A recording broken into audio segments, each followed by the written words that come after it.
Welcome back to Spark of Vintage, and thank you for joining us for the Spring 2026 A Chair in Bloom Challenge.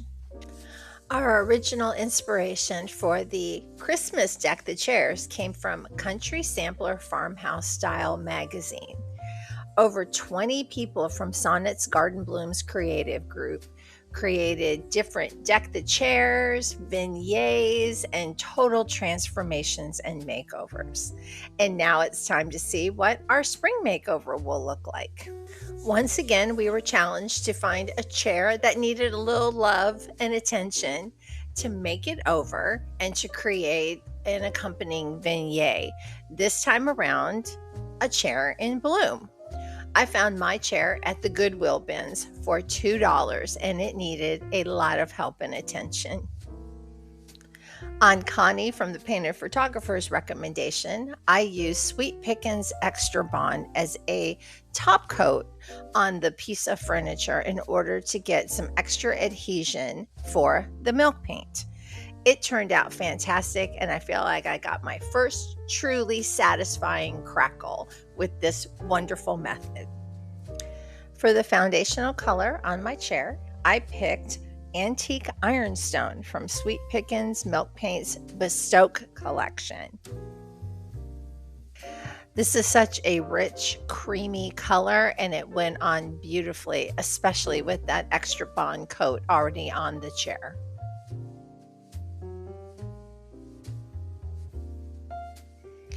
And it didn't take long for me to start to see the crackle begin to happen. To decorate the chair, I used Iron Orchis Designs transfers in Flora Greca. I chose this book especially because of the wildflowers and all of the beautiful exotic birds in this collection. It is truly one of my favorite releases that they have done. I just worked intuitively, applying the transfers wherever I felt they fit beautifully.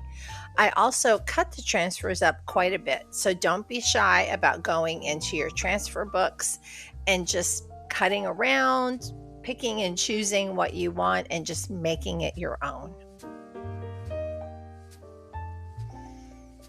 Another of the wonderful things about working within like an entire transfer book for a project is the colors are going to beautifully coordinate and everything is going to look very cohesive. The inspiration behind what I was doing with the chair was I wanted it to feel like it had been outside for a while and vines and little weeds had grown all over it and kind of started to take over the chair. So I didn't want to leave very many spots uncovered.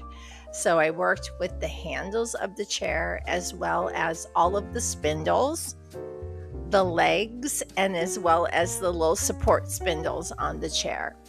I just wrapped those transfers around so they look like vines and just stretched them to the best that I could get out of them.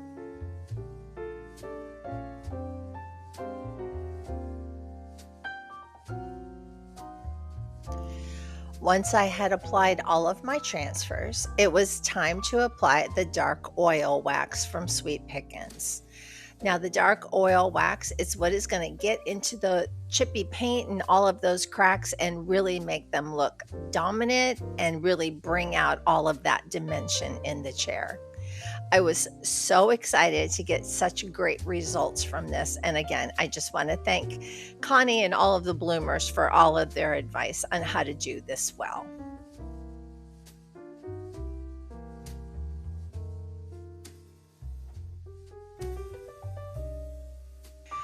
Once my chair had dried, all of the oil wax had cured, it was time to decorate it with the vignette pieces. I used assorted items from my garden collection, as well as some items that I had made and painted out of Sonnet's Garden Blooms makers boxes, as well as some pieces I had created with some IOD molds a couple of years ago.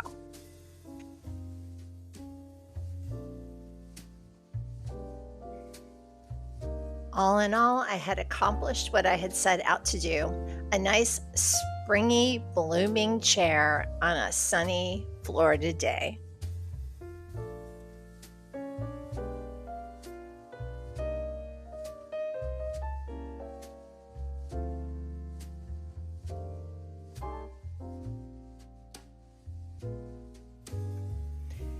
As always, I want to thank you for joining me here at Spark of Vintage. I hope that you'll subscribe, and that way we can connect again around vintage and craftiness and all things fun and beautiful. Again, thank you for supporting all of the bloomers for this A Chair in Bloom Spring Challenge, and we look forward to seeing you again very soon.